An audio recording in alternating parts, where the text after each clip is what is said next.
Hello guys, कैसे हैं आप सब लोग। आई होप आप सब लोग अच्छा कर रहे होंगे। पहले तो थैंक यू सो मच अगर आप मेरी ये वीडियो वॉच कर रहे हैं तो हम स्टार्ट करते हैं। अपना जो मेन टॉपिक रहने वाला है यहाँ पे वो है Indian institute of accounting IIA। और अभी रिसेंटली ये काफ़ी न्यूज़ में चल रहा है, काफ़ी ट्रेंडिंग है टॉपिक। तो IIA का जो कंसेप्ट लाने की बात करी जा रही है तो इससे हमारी CA फ्रेटर्निटी को या ICI को इससे क्या कंपटीशन बढ़ने वाला है या उनको क्या थ्रेट है, तो इन सब चीज़ों के बारे में हम डिस्कशन करेंगे। और अभी कल इसमें लोकसभा में बिल भी पास हुआ है जो उसमें क्या क्या मेन ऐसी चीज़ें रखी गई हैं जो कि ICI को मजबूर कर देगी कि नहीं, अब तो कुछ अच्छे इंप्रूवमेंट्स लाने ही पड़ेंगे और थोड़ी जल्दी लाने पड़ेंगे। तो उन सब चीज़ों के बारे में हम बात करने वाले हैं। और हाँ, मैं आपको ये भी बताऊंगा कि हमारे जो ICI के प्रेसिडेंट हैं देवाशीष मित्रा सर, उन्होंने इस पे क्या रिव्यूज़ दिए हैं। ओके, तो फर्स्ट चीज़, अब हम स्टार्ट करते हैं IIA के बारे में। IIA जो है इंडियन इंस्टीट्यूट ऑफ अकाउंटिंग, ये एक सजेशन दिया गया था आपकी पार्लियामेंट्री कमेटी में। IIA का जैसे आपने नाम सुना अभी, तो आपको लगता है कि ये नाम किससे सिमिलर है? IIT IIM से, जो इंडियन इंस्टीट्यूट ऑफ टेक्नोलॉजी है या इंडियन इंस्टीट्यूट ऑफ मैनेजमेंट है, ये उससे सिमिलर कंसेप्ट पे बेस करके ये एक प्रपोजल लाया गया। तो इन्होंने उसमें बोला कि हम एग्जाम्स जो कंडक्ट करवाएंगे उसमें हम एक अपना कॉलेज सिस्टम रखेंगे, कैंपस मैंडेटरी करेंगे, और इसमें आपके लिए under graduate post graduate programmes भी उन्होंने निकाले। तो ये सब चीज जो IIA में लाने की बात करी जा रही है, जो प्रपोजल रखा जा रहा है, इसमें उन्होंने इस तरह से बोला कि ये IIT IIM जैसे चलते हैं तो ये उसी बेसिस पे वर्क करेगा। अब इसमें इनका एक जो मोटिव था वो ये था कि एक तो ये अकाउंटिंग एजुकेशन के स्टैंडर्ड्स को रेज करना चाहते हैं, और दूसरा जो इनका मोटिव था वो ये था कि वो ICI को कंपटीशन ऑफर करना चाह रहे हैं। यहाँ से मतलब गवर्नमेंट चाह रही है कि हम भी इंडल्ज हो और एक ICI की जो मोनोपोली बनी हुई है वो ना रहे।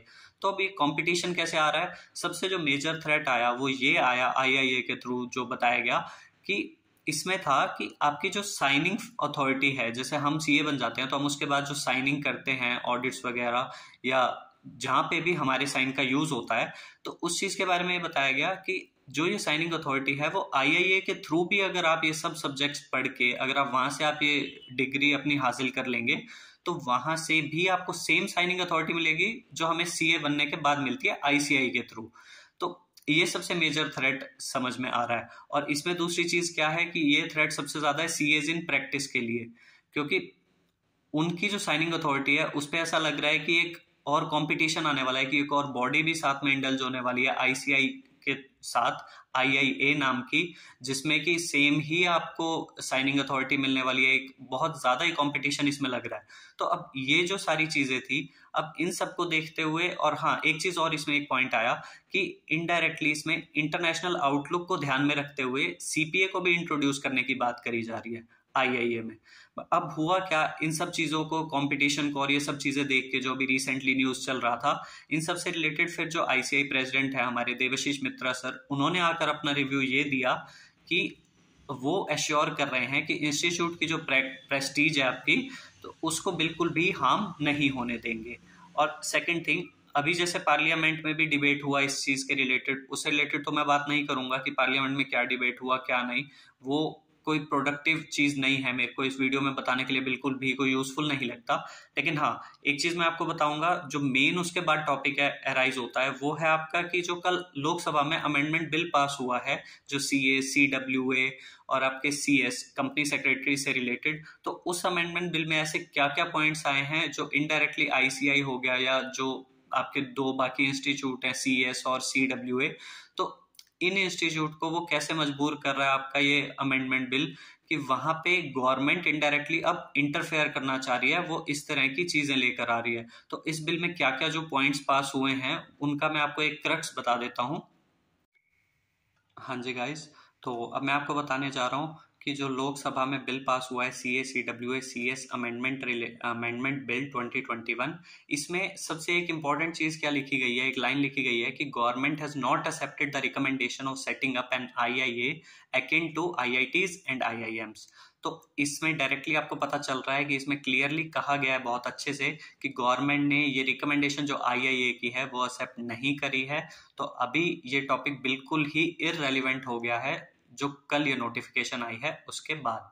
तो लेकिन हाँ, अब ये जो लोकसभा में अमेंडमेंट बिल पास हुआ है, इसमें कुछ इंपॉर्टेंट चीजें ऐसी आई हैं जिसमें गवर्नमेंट इन्वॉल्व होना चाह रही है। मतलब इसमें इस तरह के पॉइंट्स रखे गए हैं। जैसे एक चीज थी कि अगर कभी सीए गिल्टी हो जाता था तो एक आपकी डिसिप्लिनरी कमेटी होती थी, composition of board of discipline and disciplinary committee. तो मतलब जो कॉम्पोजिशन था इस बोर्ड ऑफ डिसिप्लिन और डिसिप्लिनरी कमेटी का, उसमें ये था कि पहले सारे सीएज ही बैठते थे और वो सीएज डिसाइड करते थे कि अगर कोई सीए गिल्टी है तो उसमें आगे क्या एक्शन लिया जाएगा। अब गवर्नमेंट यहाँ पे इन्वॉल्व होना चाह रही है और वो कहते हैं कि हम अब गवर्नमेंट नॉमिनीज, मतलब हमारे जो नॉमिनीज होंगे वो यहाँ पे अपॉइंट होंगे और वो इन चीजों में भी इन्वॉल्व रहेंगे। लाइक जैसे अगर पहले डिसिप्लिनरी कमेटी में 5 मेंबर्स बैठते थे, तो अब उसमें गवर्नमेंट कहती है कि हमारे मेंबर्स भी होंगे उन 5 में से। ऐसा नहीं कि सिर्फ सारे सीएज ही होंगे, और जो 5 मेंबर्स होंगे उनमें मेजॉरिटी मेंबर्स गवर्नमेंट की तरफ से होंगे। मतलब in those 5 members, if we say for an example in the committee, तो उसमें से 3 मेंबर्स तो एटलीस्ट गवर्नमेंट नॉमिनीज होंगे और बाकी 2 सीएज होंगे। मतलब गवर्नमेंट उसमें इन्वॉल्व भी होना चाह रही है, अपना स्टेक भी रख रही है और वो भी मेजॉरिटी में रख रही है, मोर देन 50%। ये एक पॉइंट लाया गया है। और एक जो मेजर पॉइंट आया वो ये है कि आपने पहले भी सुना होगा कि आईसीआई जो है वो सीएस पे तो एक्शन ले पाती थी अगर कोई सीए फ्रॉड करता था या कुछ भी मिसहैपनिंग्स होती थी, बट आईसीआई ने कभी सीए फर्म पे कोई एक्शन नहीं ले पाई। तो अब यहाँ पे इसमें क्लियरली कहा गया है कि अब सीए फर्म की भी लायबिलिटी होगी अगर कोई पार्टनर मिसकंडक्ट करता है तो। और तीसरी चीज ये आई है कि सेंट्रल काउंसिल मेंबर जो हैं वो पहले 3 साल के पीरियड के लिए इलेक्ट होते थे, तो अब उस पीरियड को इन्होंने इंक्रीज कर दिया गया है और कहा गया है कि जो सेंट्रल काउंसिल मेंबर्स हैं वो for a term of 4 years अब इलेक्ट होंगे। तो ये सब कुछ मेजर चेंजेस लाए गए हैं। और मैं आपको एक चीज बताऊं जो मैंने आपको पहले भी बताया कि गवर्नमेंट ने ये रिकमेंडेशन एक्सेप्ट नहीं किया, इसका मेजर रीजन यही था कि पहले भी जो आईआईए का जो ये एक आया था नोटिफिकेशन और उसके रिगार्डिंग जो अमेंडमेंट बिल में लिखा गया था, उसमें ये लाइन क्लियरली लिखी गई थी कि ये इंडिपेंडेंट विटनेस के सजेशंस हैं जिसमें कि एस्टेब्लिशमेंट ऑफ आईआईए की बात कही जा रही है। तो इसलिए अब वो वैसे भी बिल में है नहीं और उसे गवर्नमेंट ने भी रिकमेंडेशन एक्सेप्ट करने से मना कर दिया है। तो अब इसके बारे में आपको सोचने की कोई ज़रूरत भी नहीं है। अब ये एटलीस्ट अभी के लिए ये होल्ड पे चला गया और ये बिल्कुल भी रेलिवेंट नहीं है, राइट।